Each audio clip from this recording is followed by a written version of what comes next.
of Lawrence Warunge, the main suspect in the murder of 4 members of his family and a labourer, for a further 14 days to allow detectives to complete investigations. A post-mortem examination on the slain 5 is underway at the Kenyatta Memorial Funeral Home to establish the cause of death. Our report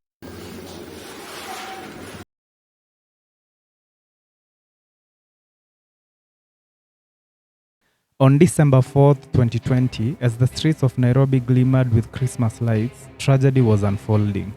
On that tragic night, families were reuniting and the air was thick with excitement.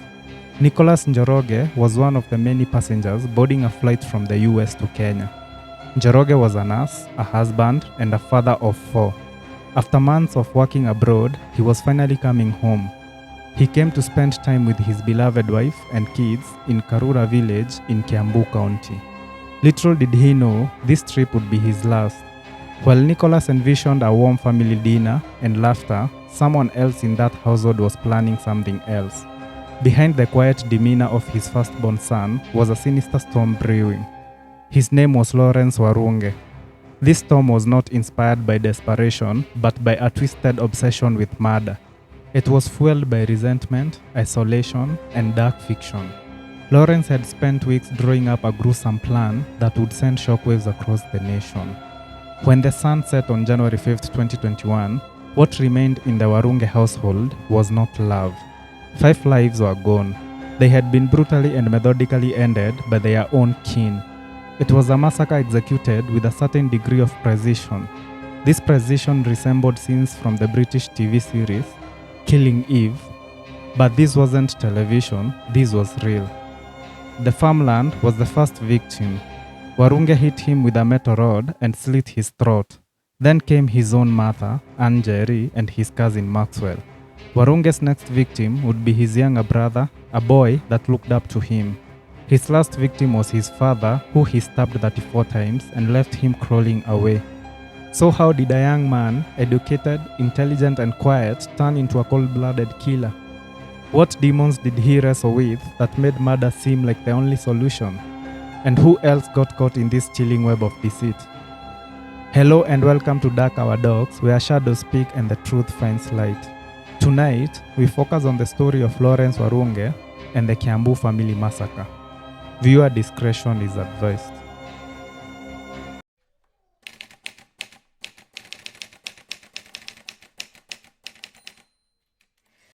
Lawrence Warunge was born in 1999 to a well-educated and hardworking couple. His father was Nicholas Njoroge and mother Ann Njeri. Njoroge was a nurse working abroad tirelessly and often sent money back home. Ann, on the other hand, was a respected community nurse in Kiambu. She was renowned for being passionate about women's health. Together, they built a beautiful life for their children. They were living with their 3 biological kids and their cousin, Maxwell Jenga. Growing up in a palatial home in Karura village, Warunge never lacked material things. He was the firstborn, therefore the crown jewel of the family. But as he grew older, the crown began to feel more like a burden. From a young age, Warunge was quiet, observant, and loved books. Unlike other boys, he wasn't into sports or games. He preferred crime novels and psychological thrillers. His parents noticed this difference but chalked it up to personality. He attended good private schools in Kiambu, such as the Pioneer School, for his secondary education.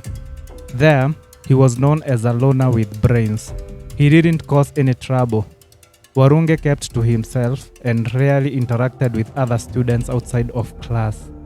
Even though he performed well academically, he seemed disconnected. Like his parents, he was also dedicated to human service, something that saw him celebrated by an NGO as a change maker. Warunge joined Pacemaker International after school.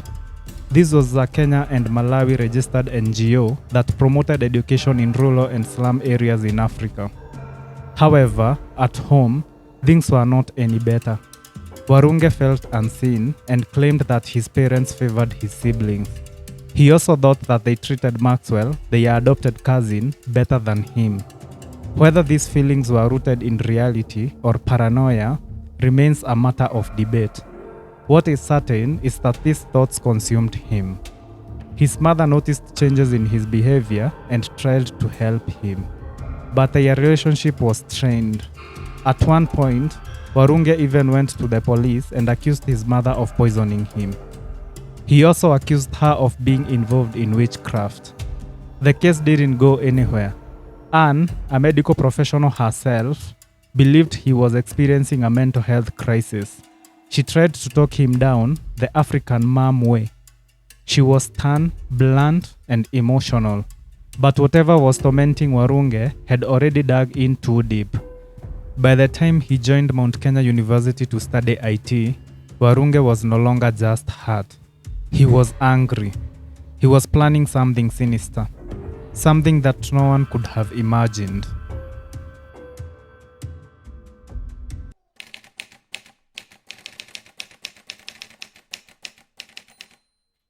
In the early days of university life, Warunge seemed to find a new lease on life.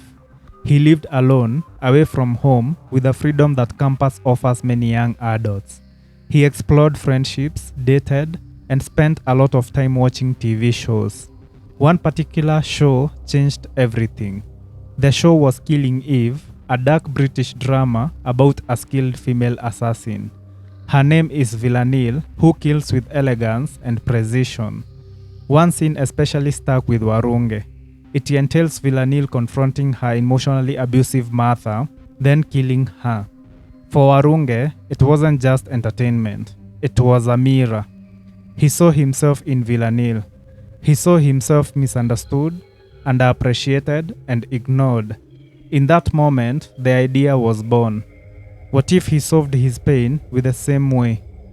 What if he erased the entire family? But he didn't want to be caught. To learn how to murder without detection, he dove into research. So he bought two crucial books. He bought The Eve of Murder by James Whiteworth and 8 Perfect Murders by Peter Swan. Both books detailed how killers evade capture. 8 Perfect Murders contains a murder mystery which is difficult to solve and is crude. The Eve of Murder, on the other hand, contains a story about a town whose festival organizer, Georgina Callan, is found brutally strangled on the same spot her father died. Warunge read these books obsessively and highlighted sections. He also replayed episodes of Killing Eve countless times and built a mental blueprint. Still, he had one problem. He needed help. He needed someone to buy the murder weapons and to secure a hideout. And since he didn't have close friends, he turned to romance. He turned to Sarah Muthoni, a young humble girl from Thika. At that particular time, Sarah was working hard to make ends meet by selling eggs and smokies on the street. To her, Warunge was charming, quiet, and generous. He was the son of a wealthy family, after all. When he told her he had a plan to change both their lives, she didn't ask too many questions. He convinced Sarah to rent a single room in Maimahio, saying it was for their privacy. What she didn't know was that this house would be used as his murder headquarters. When he asked her to buy him 2 knives from a local store, she obliged, unaware they would soon become instruments of death. All the while, Warunge watched his family celebrate the holidays, Christmas dinners, and togetherness. But in his twisted mind, the clock was ticking. The date he picked was January 5th, 2021. This was right before schools reopened, as everyone would be home at that particular day.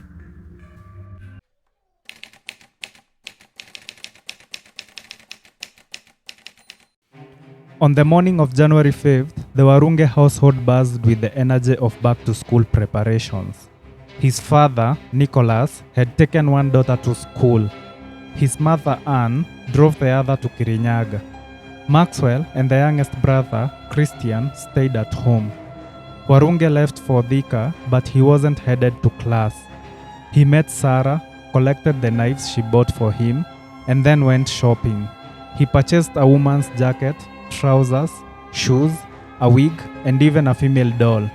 He later cut off the doll's head to simulate a disguise. He wanted to be unrecognizable during the attack.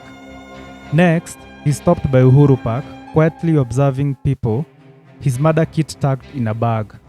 Then, in a strange twist of spiritual conflict, he entered Holy Family Basilica and prayed. Not for strength, but for forgiveness for the sins he was about to commit. By 4 p.m., he boarded a matatu back home. He arrived around 7 p.m. and walked straight into the house of the farmhand, James Kinyanjui. He greeted him, waited until his back was turned, then bludgeoned him with the metal rod before slitting his throat ear to ear. Then he waited. At 8 p.m., his father returned home carrying 2 Balozi beers. Lawrence climbed the compound wall, switched off the main power, and crept through the darkness. He set a green paper bag on fire outside the kitchen window. Anne, his mother, stepped out to check the commotion. He struck her from behind with the same rod. She screamed. Her screams woke Maxwell. Rushing to help, he too was struck and killed. Then came the father. Startled by the noise, Nicholas ran downstairs only to see his bloodied son with a knife. He turned and fled upstairs, but Warunge followed. In desperation, Nicholas jumped off the balcony, breaking his limbs. As he crawled towards the gate, injured and bleeding, Warunge stabbed him 34 times, spilling his intestines into the soil. Finally, he returned inside, searching for his brother Christian. He found him hiding under the bed. He dragged him and slit his throat. And then, after murdering his entire family, Lawrence washed up, ate the meal his mother had been cooking, watched a movie, and went to sleep in his father's bed.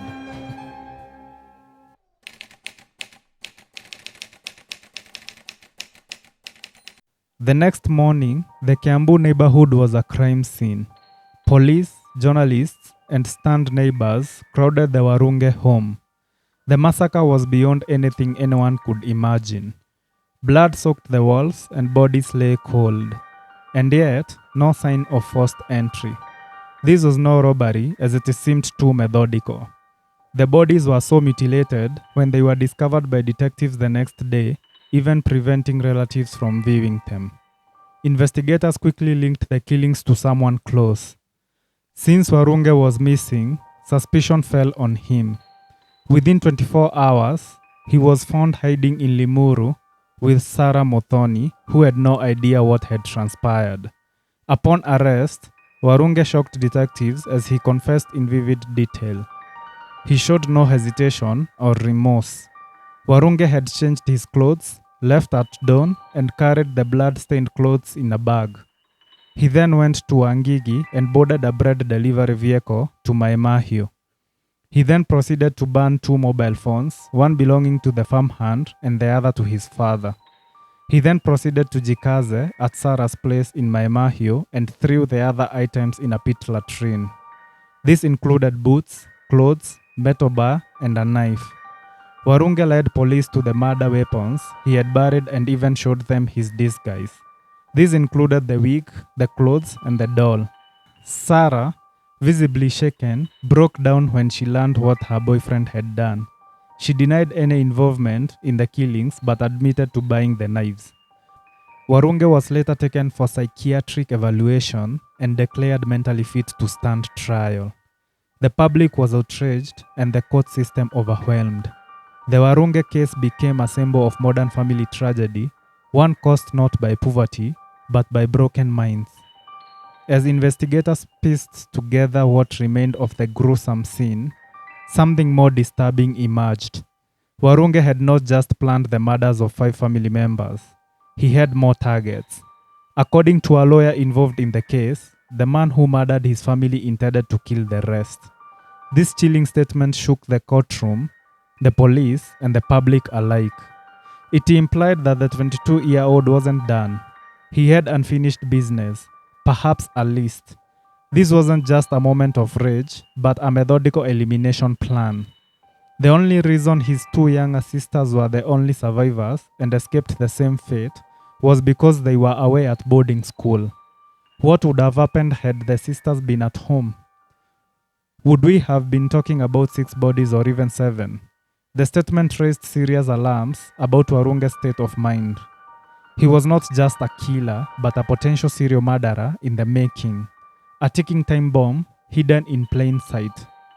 To this day, Lawrence Warunge remains behind bars.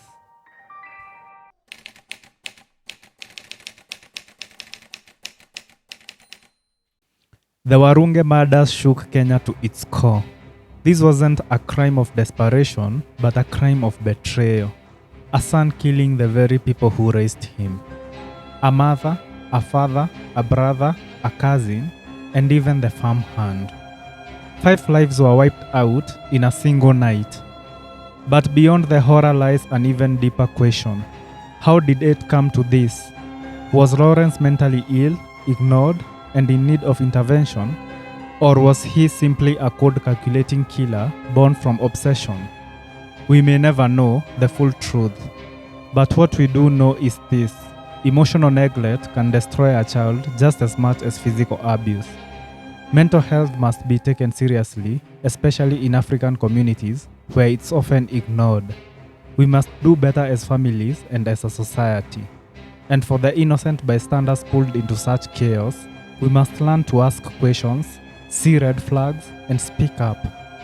Today we remember the lives of Nicholas, Anne, Maxwell, Christian, and James Kenyanjui. Gone but not forgotten.